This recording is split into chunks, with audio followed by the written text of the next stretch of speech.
அவருடைய பரிசுத்த நாமத்திற்கு மகிமை உண்டாவதாக. 1 பேதுரு 5ஆம் அதிகாரம் 7ஆம் வசனம். அவர் உங்களை விசாரிக்கிறவரானபடியால் உங்கள் கவலைகளை எல்லாம் அவர் மேல் வைத்து விடுங்கள் என்று அப்போஸ்தலனாகிய பேதுரு தெரிந்து கொள்ளப்பட்ட நமக்கு இந்த வார்த்தையை சொல்லுகிறார். நம்முடைய வாழ்க்கையிலே நாம் ஒவ்வொருவரையும் கேட்டு பார்த்தால் தெரியும். ஒவ்வொருவருக்கும் ஒவ்வொரு விதமான கவலைகள், ஒவ்வொரு விதமான தேவைகள், ஒவ்வொரு விதமான எதிர்பார்ப்புகள். இவற்றின் மத்தியிலும் யாரிடமும் சொல்ல முடியாத அநேக பாரமான காரியங்கள் உங்களை அழுத்தி கொண்டு இருக்கலாம். ஆனால் எல்லாவற்றையும் சொல்லுவதற்கு நமக்கு ஒரு தேவன் உண்டு. அவர் சொல்லுகிறார், எல்லாவற்றையும் என் மீது வைத்து விடுங்கள் என்று.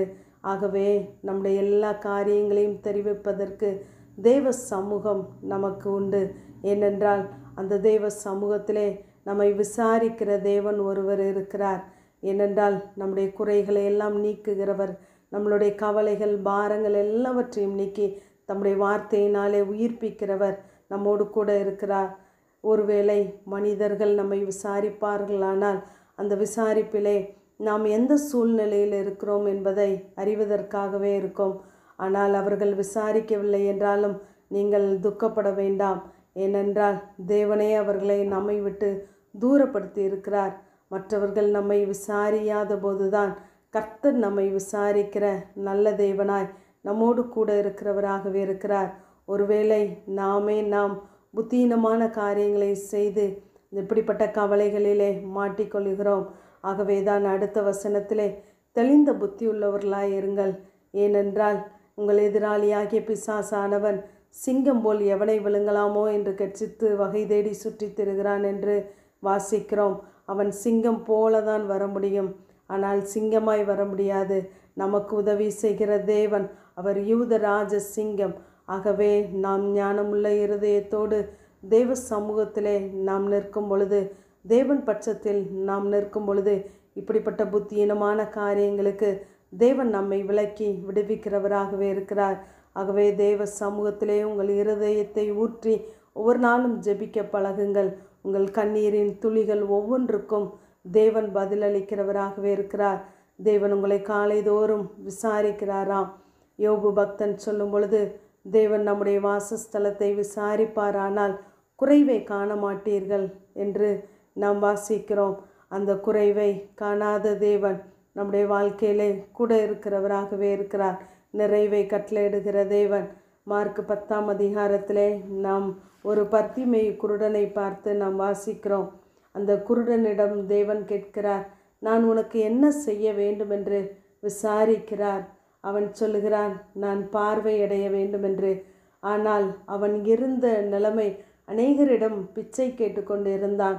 தேவனிடம் மாத்திரம் ஏன் பார்வையை கேட்டான் என்றால் தேவன் இதை தர வல்லவர் என்பதை அறிந்திருந்தான். ஆகவேதான் தேவன் அழைத்த உடனே தன்னுடைய மேல் வஸ்திரத்தை எரிந்துவிட்டு எழுந்து இயேசுவினிடத்திலே வந்தான் என்று சொல்லி நாம் வாசிக்கிறோம். அங்கு அவனுடைய அடையாளம் மாற்றப்படுகிறது, அவனுடைய இருப்பிடம் மாற்றப்படுகிறது. ஏனென்றால் விசாரிக்கிறவர் யார் என்பதை அறிந்திருந்தார். நாம் திரும்பவும் இந்த இடத்திற்கு வருவோம் என்ற நம்பிக்கை அவனுக்கு இல்லை. நாம் சுகம் பெற்று தேவனுக்கு பின் செல்கிறவர்களாய் மாறுவோம் என்ற விசுவாசத்தோடு கூட அவன் மேல் வஸ்திரத்தை எரிந்து விட்டு வந்தான். அதே போல் நம்முடைய வாழ்க்கையிலும் எல்லா காரியங்களையும் நாம் தேவ சமூகத்திலே அர்ப்பணித்து விட்டு தேவன் தருகிற வார்த்தையை மாத்திரம் நீங்கள் பற்றி கொள்ளுங்கள். தேவன் உங்களை எல்லா கவலைகளுக்கும் பாரங்களுக்கும் விலக்கி விடுவிப்பார். உங்களை விசாரிக்கிறவர் உங்களோடு கூட இருக்கிறார். ஆமேன். ஜெபம். பிதாவாகிய தேவனே, குமாரனாகிய இயேசு கிறிஸ்துவின் நாமத்தின் மூலமாய் உடைய சன்னிதானத்திலே வருகிறேன்.